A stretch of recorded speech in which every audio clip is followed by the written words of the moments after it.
লিবিয়ার উপকূলে দুটি নৌকা ডুবে ৪ জন বাংলাদেশি সহ বহু অভিবাসীর মৃত্যুর ঘটনা নিশ্চিত করেছে লিবিয়ান রেড ক্রিসেন্ট। দুর্ঘটনাটি ঘটেছে ১৩ নভেম্বর রাতে ত্রিপোলির পূর্ব আল খোমাস উপকূলের কাছে। স্থানীয়ভাবে জানা গেছে, দুটি নৌকায় প্রায় ১০০ জন অভিবাসী ছিলেন।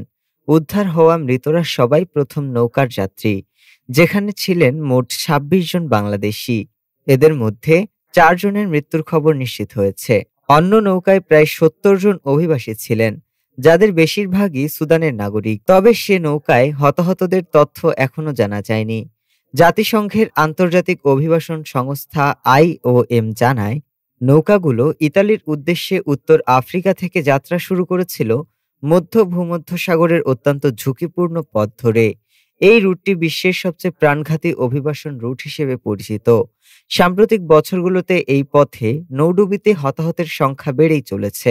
IOM এর মতে, মানব পাচারকারী চক্রগুলো জরাজীর্ণ নৌকায় অভিবাসীদের বিপজ্জনক ভ্রমণে পাঠাচ্ছে, যা দুর্ঘটনার ঝুঁকি আরও বাড়িয়ে দিচ্ছে।